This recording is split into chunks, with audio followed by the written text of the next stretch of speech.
everyone, Joe here from ActionX. Welcome to What's the Tuber. Welcome back. If this is your boy, Jesus, how did I forget that now? I was so good last night. I was so confident, so energetic. I want to say we're on the episode 15, your 15th episode review for season 4 of The Rookie. I gotta say, the last couple of episodes of The Rookie have been very, how do I say it? It's been very rookie basis. Like, you know, it's just like, it's your traditional rookie episode, and considering how much I love the show, it's not a bad thing. It's mostly like, the quality's still there, so I don't mind. This week's episode, it got emotional at time. It really did. This is an important episode because it deals with mortality a bit, and although it never really kept me suspenseful, in my opinion, I definitely know, like, there was of course, the main plot line that tried to be suspenseful. It never really did hit it for me, but it did paint the picture of, like, for everyone, like, yeah, mortality is a thing, and you never really know what an emotional reaction from a person is going to be when it finally does come. So I feel like this is a really great episode of The Rookie overall. I definitely believe it was something I wasn't really thinking. Like, everyone got their own, like, role, got their own purpose. It definitely, everything was heated, and I liked it. It still had your comedic moments at the start, but then it ramped up to a very good action-y finish. And I know action-y is not a word, but still, I'm gonna make it a word. You know, let's keep it that. So let's go for the Butcher recap and talk about this week's episode of The Rookie.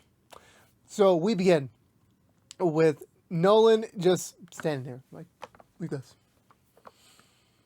What the hell is Nolan doing? Why the hell is he just standing? Like, did he just experience another serious moment? Is this how we're going to begin the episode? Nah, his girlfriend has taken up some painting classes, so she's using Nolan as a muse to study him and to create art. I don't know. I don't know what the hell they were doing, but whatever. It got go back to the point that Nolan actually just stopped looking at his phone until he got a call to say, yeah, I got to go to work this time. And, you know, she's like, you know what, like, his girlfriend is really great. I will admit that. It's just more established. Like, it's just one of those, like, they're just so different. Like, they don't have much in common, but it's their soul, their spirit, and they complement each other. And, you know, we've seen that throughout this season so far. And so going into this episode, where just Nolan is just praising the hell out of her. Like, she's got a stacked resume of, like, you know, achievements and accomplishments. Like, any guy would be lucky to be dating her, and Nolan got her. I mean, it does go to show, like, yeah, the average underdogs like Nolan could get the girl too. You know, it just depends on the circumstance. Depends on what's going on in life. You know, don't get discouraged about that whatsoever. So he gets called in. We're at the station. What else is going on at the station? I'm pretty sure Aaron's back. He's finally back. It's like, it's been a while. You know, he's been off filming the TV show business, which I'm like, it's hilarious because I was very much hopeful that, like, you know what, we would see more of the TV show. And here we go. It's also Plain Clothes Day again. Remember that from season 1 or season 2? I forget it was season 1, where the whole theme of the TO is that for the first time ever, they're just in their civilian clothes. They're technically not on duty.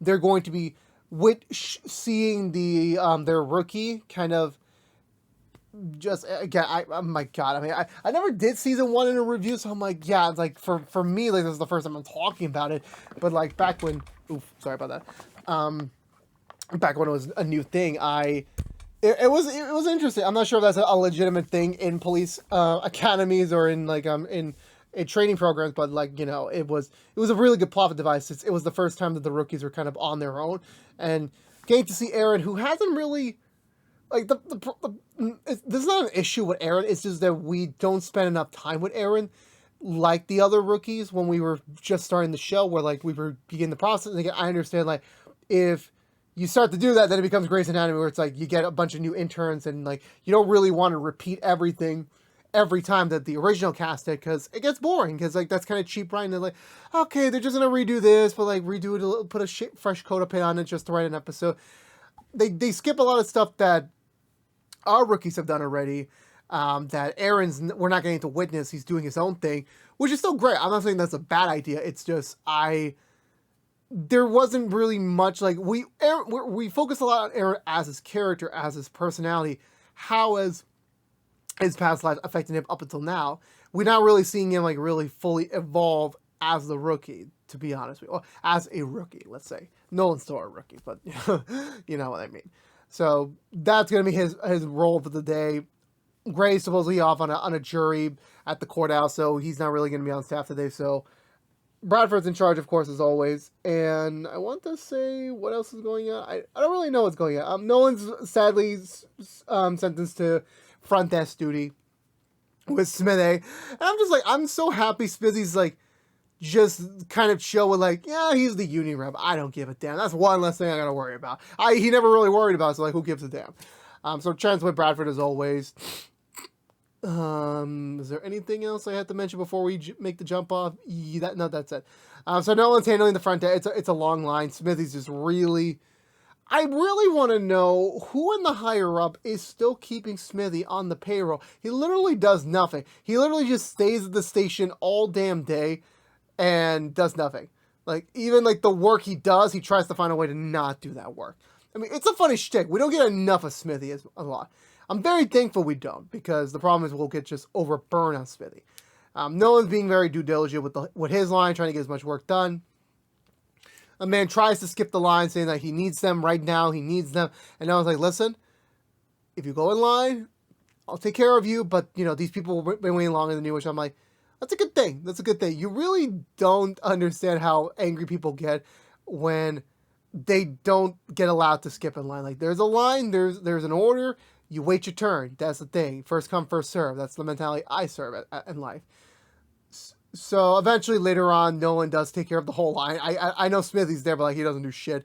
Nolan goes to check out the man who's been sitting at one of the chairs in the station front room, and the guy's dead, just completely dead. And Nolan's like, ah, shit, what happened? He's been poisoned.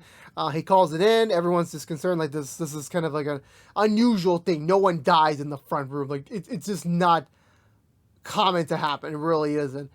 Meanwhile, what else is happening around town is, well, the other thing that's going on with Aaron is that the reality TV show crew is trying to get B-roll shot for their show, so they want to see shots of Aaron on duty doing his part. And Harper's taking notice of it. And it really isn't approving it because, like, you know, Harper has her own way of thinking that this is a police officer's job. This isn't meant for like TV pleasure or stuff like that. So she's trying her damn best to try to keep them away, but, like, you know, reality show people, they don't give a shit. They're getting paid to like film you, so what can you really do? So, but the other thing that was going on was that Chen, I forgot, I missed the scene from the station. Chen and her new DA boyfriend, which he considers her girlfriend. She just considers him as a work in progress. She's merely not using him like in a bad way, but just saying like, look, you have the avenue and the potential and the position to really make some change in the system. And he's just being very busy, like, yeah, I can't do anything, but if you become a lawyer, you can go do it yourself, because he's kind of like a really asshole boss. And Shen's like, look, I have no interest right now to be a lawyer. That's what my parents try to make me be, and because they wanted me to be that, I just distinctly did not want to be that, which is true child rebellion 101. Let's just say that. I want to say from that point onwards, we get to... Yeah, so that comes into play as, you know, Chen's thinking about, what if I become a lawyer? How would that feel like? And Bradford's being honest to her and saying, like, look, I know you're a character. I know you're a person. There's absolutely no way you would make a decent lawyer. Because when you're a lawyer, you kind of have to be a little bit cruel at times. You kind of have to be a little bit mean. Because, like, at the end of the day, you are representing your client. You have to do whatever it takes for your client to win. And the problem with Chen is that she's too much in the middle at times, so it would be really hard for her to pick a side. So that really wouldn't work out in their favor. So meanwhile, they're witnessing a drive-by shooting. Someone in a car shoots a passenger in another car. That car crashes. That person is sadly dead already. They try to call in any sort of help. Aaron and Harper are on it. They try to get them, but Harper, bad timing, because Harper really cannot assist Aaron at all at this point. He gives him like very vague hints to like try and figure it out, but he doesn't listen. They lose sight of the target, and he gets away, or she, whoever the person is. What the heck is going on with Nolan? So the next big thing is that Gray's at the courthouse, ready to do the grand jury thing, ready to like get in there and like start to hear some evidence. He detects a woman being very suspicious, approaching him. He decides to try to act back to get closer to her by saying that he forgot something in his car. But thankfully they do collide. Thankfully, whatever her assassination attempt doesn't really 100% work. Plus, yeah, the promos definitely try to paint the picture of like Gray got shot or something like that, which he did get shot, but not in a mortal spot. He got hit, like he got in the wound, so it's like the arm. So it's like it's bad, but it's not life threatening bad. Thankfully, Gray defends himself. He has to shoot the shooter, and he's feeling a little bit more aftermathy in terms of like a negative effect than he normally is. Which I thought for a second, maybe they poisoned the bullets. That's what I was thinking. But no, he's just delirious. He's just like not 100% there. But he does arrest her. He does try to get her to be fine. But sadly, when they're at the hospital, she's pronounced dead because the gunshot, I guess, hit her in a bad spot. Thankfully, Gray's fine. Had to get a cast. Has to get some cleanup done, get some stitches. But he's all good to go. But emotionally, he's kind of rocked to the core a little bit. Like, he's not there 100%. Like, he's definitely feeling the aftermath of this particular shooting. Bradford takes notice of this, and obviously Gray hands over all the leadership stuff to Bradford as he's going to be out for surgery for a while. So Bradford calls the troops, i.e. everyone that's on staff, tells them like, look, Gray's out of bounds. We got to go find the shooter. We got to find any sort of way to stop any of these killings, since they have a feeling all these are connected somehow, which I'm like, that's a bit of a stretch. And yes, they are connected, but it was a bit of a stretch to kind of connect that, to be honest with you. So majority are on staff to try and find the shooter from the drive-by shooter. Nolan, as the Union delegate, decides to stay back to be there for Gray when he does wake up. Wesley, because he got basically nothing else to do, decides to go just stay there, just like, yeah, I'm helpful, somewhat. Not really. And also another sweet moment between. And also, it was kind of weird for Nolan's girlfriend to be there because she's not part of the police department. It's kind of a little weird that she was there. It was like kind of like forceful. She's a series regular. We need to put her in scenes. I'm pretty sure, yeah, there was a legitimate reason for her to be there. But like, in terms of like that, I don't think it was enough. So Nolan and Wesley stay behind to go watch over Gray when he does wake up from his surgery. Chen and Lopez are trying to appeal to the DA to get access to the witness list, since it's so coincidental that these three people were all supposed to go to the courthouse today to testify. And two of them are dead, and one of them was shot. So they need the list, but the DA is like, absolutely not going to happen until you bring official proof that this guy you're accusing of is responsible for it. I'm not going to give out the list, which kind of pisses them off. And meanwhile, behind the DA's back, Chen's new boyfriend wants to give her the names of the list off the record, so that they can have a chance to like protect them, maybe find the killer as he's about to do it in the act. But Chen knows that like, if you give me this information and we get caught, then this is going to be classified as you were leaking confidential information to someone that's not in the trusted area. So it could definitely destroy her career. It could definitely destroy his career. He will most likely get fired. So it's like, we will find a way. Don't worry about it. We're going to find this guy. And then thankfully they do get an ID on the shooter. So they head over to the house of the shooter. It's a very clean, civilized house for some odd reason. It's just so perfectly clean. I don't like it. They don't find anything. They do find a name though. Which, yeah, so they do find a name. It turns out to be the one of the what's the name? The paralegals that was trusted with the witness list, and then they discover also that he had very mysterious shell corporation deposits in his bank account in the last few months. So they know that, yeah, he leaked the information. He got paid for it. So because of all this, people are dead, people are shot. So Lopez basically forces him to a wall, like, you need to tell us what you know, otherwise we can hold you an accessory to murders. So he does confess that the whole list does include the entire witness list, the grand jury list, and the prosecutor, which is, of course, the DA in this instant. So they figure out, like, the DA is going to be targeted next, considering the fact that he is, like, a very big component in all this. So if he's down, the decent amount of the case is down, too. Before we get to that, Aaron and Harper don't really participate much longer in this storyline. They got their own thing going on. Harper is being very vocal about the reality show stuff, that, you know, this isn't really a good idea for them to be on site whenever they're on duty. It really isn't. Aaron pulls over a guy that passed a stoplight, but it turns out this guy in particular, which he is very recognizable. I've seen him before without the beard, but I don't remember the actor's name, but I've seen him in stuff before. It turns out to be the father of the guy everyone assumed he killed, but the father still assumes that Aaron was the one who did it, because just, you were there, that's what they said, that was the narrative we were told. I still believe you killed him. You got lucky that everyone else basically wrote you off as, like, you know, you're fine. So he's at first not 100% mad. He is very annoyed, and he's very, like, still harboring that, you know, guilt and regret. But what made it worse is that the camera crew were there too. They start filming the ordeal, and it just escalates the situation. Works to the point that by the time Aaron mentions, like, yeah, they're on a TV, I'm on a TV show, this is what we're filming, and the dad's like, you're making money off my son's death. Technically, he got so mad he tried to attack Aaron. Aaron dodges, but because he tried to assault an officer, he has to arrest him. He has to put him down. It really is heartbreaking, since, like, Aaron didn't want this. The dad didn't want it. And the camera crew, like, basically fucked it all up, basically speaking. But the situation was very horrible. And you know, sadly, it happened to what it is. Yeah, we had to keep pursuing forward in that.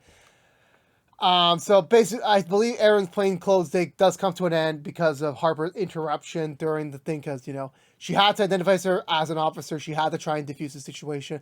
Because of that, she purposely forfeited him from doing that specific day, so they have to reschedule to another day. But, you know, there's still an opportunity for Aaron to talk to the father, which I believe they do. I don't know if we did get a scene with them talking. I don't entirely remember. I'm pretty sure they did, but that happened. I know Aaron and Harper are on their way out. They run into the producer who was helping the camera crew film the shoots. And Aaron's like point blank telling, look, this is enough. Like, this was not the image. This is not how I want to fix my reputation, fix my image, to kind of go back to some sort of decent, normal life. What you did is, like, you're going to delete that footage. That is going to never see the light of day. It's not going in the show. And the producer's like, look, it's what it is. This is the reality show business. But Aaron's like, look, my company with my mom approved the footage. If we don't want this footage at all, you have to destroy it. Or else. And of course, obviously, the producer took that as a friend. Like, oh, what do you mean by or else? Like, what do you mean by that? Definitely Aaron paints himself into an interesting corner for next time, or in the future at least. Back over to the case. So once they figure out the DA office is about to be targeted next, Chen tries her best to contact her boyfriend, but he's not really going through. He's already in, like, kind of like a private bull session with the DA. And the DA was just kind of honest, like, yeah, I don't trust the police at all. They have leaks everywhere. So if we give them this, someone's gonna leak it, and we're gonna have an even bigger problem. Even though technically it's already been leaked, but whatever the case might be. Eventually, he does answer his phone. Chen does give him the heads up, like, someone is coming to kill the DA.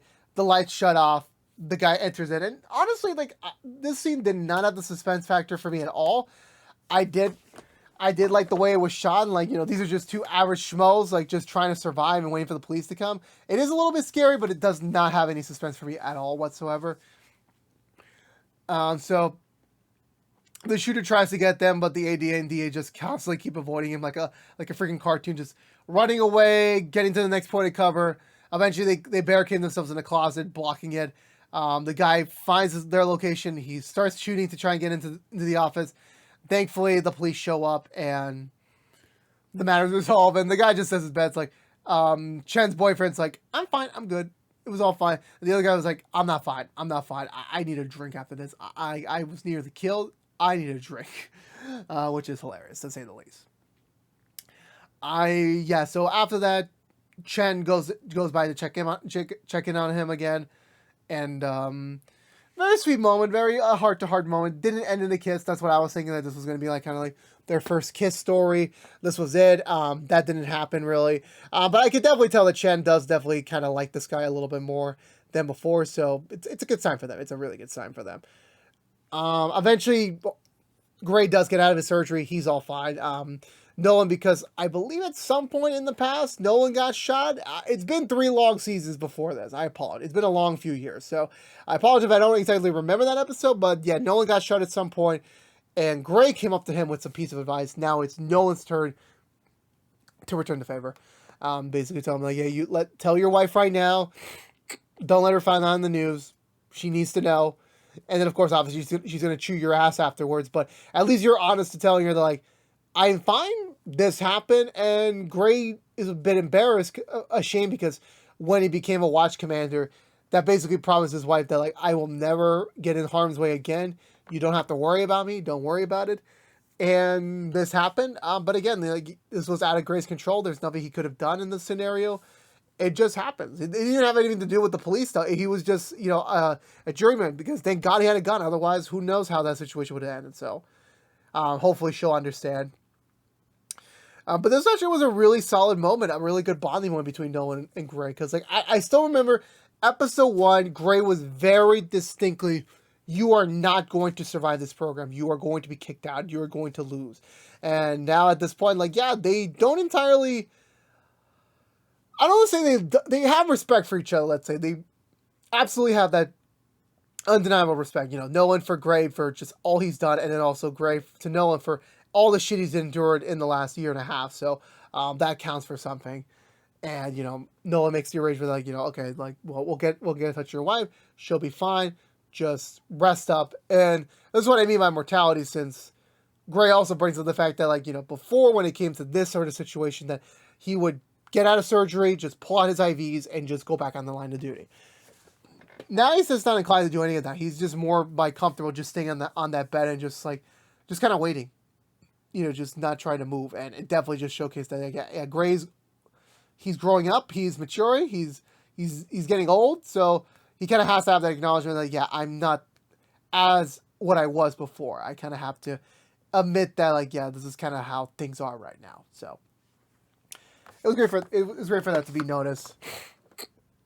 Did anything else happen with the shooting? I don't believe so. I think the last scene we get was Nolan sees Gray again delivering some food to him, and all Gray wanted was a damn burger, and all Nolan brought him was just a bunch of random other stuff. And he's like, I want a damn burger. I want a cheeseburger. I can actually go for a cheeseburger right now, but it's fucking late, so it's really good banter. But Gray did remind us of the last plot point from the last season. Like, didn't you want to be an FTO or like a TO? And he's like, yeah, I still want to do that, but I felt like being a unit delegate can, like, help me out with my prospects of being it. And Gray was like, yeah, that will definitely help you.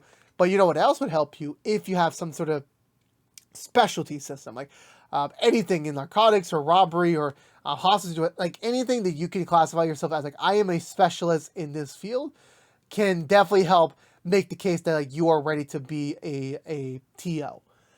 Which is a great direction for Nolan to go in, because, like, Nolan has been on that goal since the start of season 3, which I'm very thankful they did remind us of that, like, yeah, that was still a goal of him to do. And hopefully he will achieve it. Hopefully it'll take a much longer process than before to learn a specialty, because, like, to get a specialty is very, very hard. It takes a lot of time of training and practice, and then, to call yourself an expert, it takes even longer. So that kind of is Nolan's next goal if he does want to be a TL. So that's interesting. I really like this scene. It's another bonding scene between them. Like, slowly they're getting to that point of, like, yeah, like, we're liking each other. There's, like, the respect factor has increased and the liking factor has definitely gone up, which is great.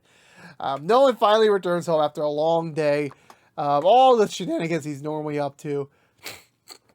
He tries to take a peek at his girlfriend's painting, but sadly, she's like, hell to the no. And, Nolan's like, you know what? It's fine. It's been a long day. This entire thing has been aggravating, to say the least. I don't even want to go to bed. I just need to do something. Like, let's finish that painting. And she's like, I changed my mind. I don't want to do painting anymore, because I'm horrible at it. And Nolan's like, you can't be bad at it. You're a badass in everything you do. This is probably the best painting ever. He opens it up and he was like,